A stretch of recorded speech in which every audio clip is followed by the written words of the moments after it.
Hello, everybody, and welcome to Libromancy, a podcast about the magic of books. I'm Josh, and today I'm going to be talking about The Dragon Republic by R.F. Kuang. So, let's betray the magic of books. Now, trying to talk about this non-spoilery, this was a tough book for me to get into. I did enjoy the first book. I enjoyed reading this book for the most part, but it was really tough for me to want to get started just because of the level of brutality from the first book. Now, this book doesn't quite have that same brutality. I mean, it's referenced quite frequently, and there are a lot of things in this book, but nothing quite as bad as the first book. That one really was a much more shocking kind of a thing. Well, I guess I'll try still in a non-spoiler way to kind of just go over my attributes for the compile that I do for my reviewing. So let's start with the writing. I did think that R.F. Kuang's writing was very good. Her prose is excellent. She uses the words that she wants to use. They make sense. It flows well. I never got hung up on, well, why did she say this way? Why did she say that this way? Nothing overly flowery or like I have to really think about what I'm trying to read. And I really like that in the book. So again, I think the atmosphere of this book is intense. Like, you do feel like you are in her world. The grittiness, the dirtiness, the sadness, the waiting for things, like, you really do get a sense of like what it was like to feel like you're there, and you feel what the characters are feeling. And so that's a really good strength of hers, I think. The plot, I felt like it was a pretty average plot. The plot is to go do something and then do something else.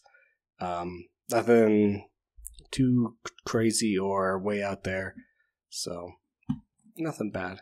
And I really did like all of the character work that R.F. Kuang did with Rin. Her changes, her desires, the things that she stays the same about.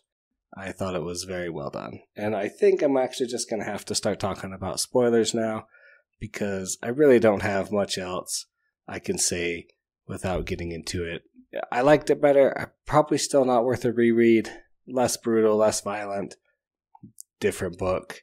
Took me a little bit to get into it. Parts I really loved. Parts I was like, I am so tired of listening to this go on and on. Let's just skip over it. So, let's just start with some characters. I really do like the way that Kuang does her relationships. I feel like a lot of them feel very realistic and very real, but it's the same as realistic. They were good though. The relationship between Rin and Nezha feels super like original, like not original. It feels super normal that these people have grudging respect for each other, and then they fight together, and one thinks the other one has died, and they're moving forward. And I just like that. I like their relationship all the way up to the very end, when he betrays her, and she's like, he probably thought he was warning me beforehand. Now, I don't necessarily think he was warning her, but like, that's what she's saying. She's like, I think he was trying to warn me. And then the way they fight felt very realistic. Rin's relationship, this book is about Rin and about her relationships, basically. So her relationship with the Pirate Queen, her relationship with Vizra, and the way she just wants to be told what to do, her relationship with the Phoenix and with the Empress, which is just a crazy thing. Like, I just don't understand. Like, I get that she wants to kill the Empress because she feels like the Empress has betrayed her people and her country. But, like, Rin has, in my mind, like, absolutely zero foresight and, like, able to see the big picture, which, I guess this is one of my biggest, like, gripes with this series so far, is that Rin, I guess Rin seems like a smart person, and yet she makes dumb decision after dumb decision, is manipulated by everybody, is tricked by everybody, can't see the big picture for a tree in the middle of her face. And I feel like in the first book, even though she has to study and memorize everything, I feel like we're still kind of told, like, hey, she is smart. She becomes near the top of her class. Obviously, Kite is still smarter, but, like, she's up there. She knows things. She understands the long game, but every action she ever takes goes against her character. She just does whatever she does because of her rage.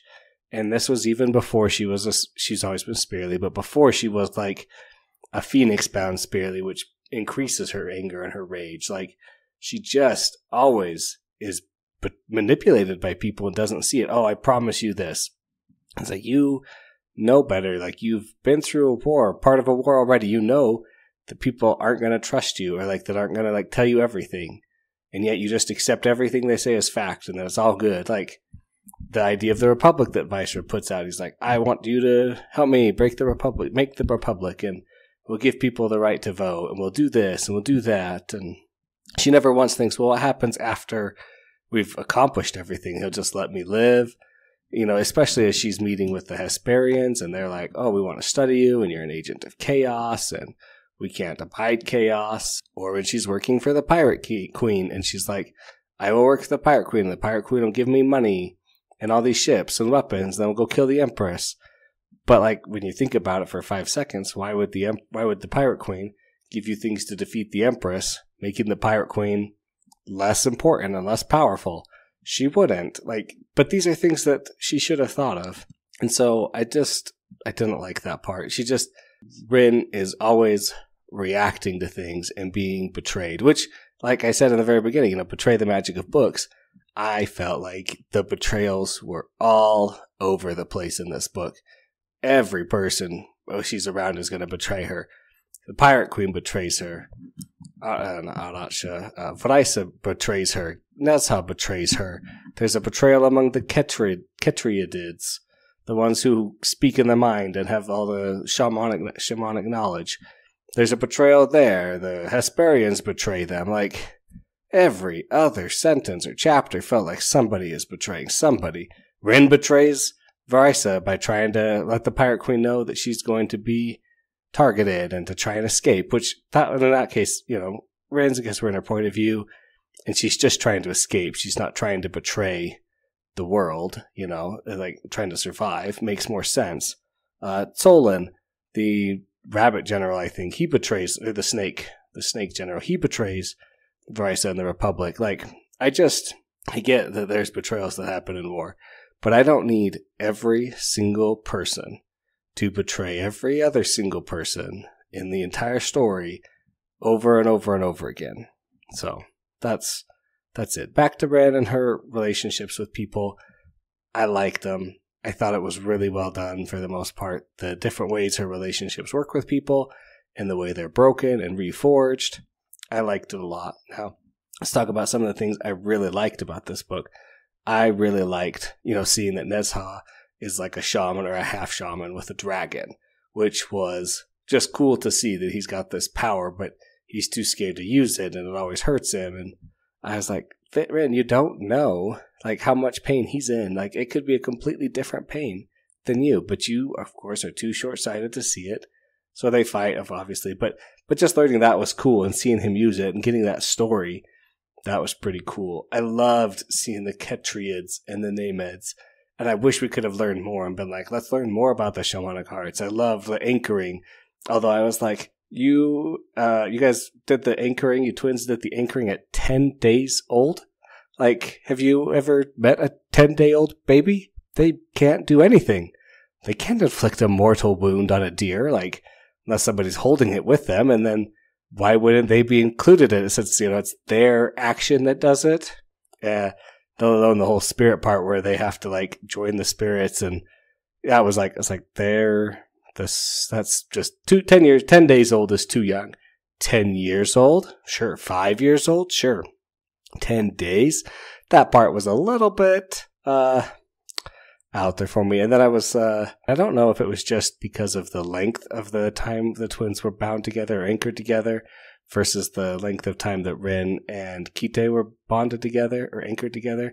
But the twins had a much deeper bond. It felt like they read each other's mind. They were the same. They had this constant communication together somehow, it felt like. Versus Kite and Rin is just like, well, now you have a secret way to access the fire by going through Kite. But you share pain, but that's it. No other benefits. You don't really know him any better. You can't read his mind or talk to him, things like that. It's just, I feel like this is little less than I was expecting it was. It kind of just felt like a secret way to get around the seal, which, okay, Rin, you talk about being smart. Again, remember you were smart. When Chang'e tells you, hey, you've been sealed, this is going to eat your memories and you're going to get worse and then you'll forget everything. And you don't freak out about that. You're just like, okay, well, I'll try and fight it a couple times, and then if I can't, I'll just leave it alone. So when you're told later on that the seal will make you crazy, you start freaking out. Like, why didn't you tell me? They did tell you. They said, hey, it will eat your memories. What do you think that means? You'll just be a happy person the whole rest of your life? Your memories will be gone? Like, you were cool with it earlier. Why aren't you cool with it now? But I mean, that part was just like, come on, Rin, like, you knew this.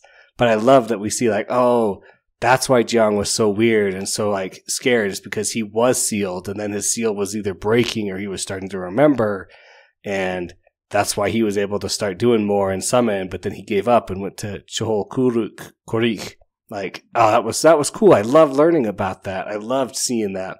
So, I was super glad about that. I was super glad that she finally was able to ditch the trident and forget Altan, because he wasn't that good of a person to her. Like, in her mind, yes, she had this cool relationship and he so amazing and so cool, but like, he never actually did anything super nice for her. Like, he didn't teach her how to avoid the drugs or like to keep working or like try and help her through these things. He's just like, yep, I'm going to go smoke on my own because I have to listen to the Phoenix all the time.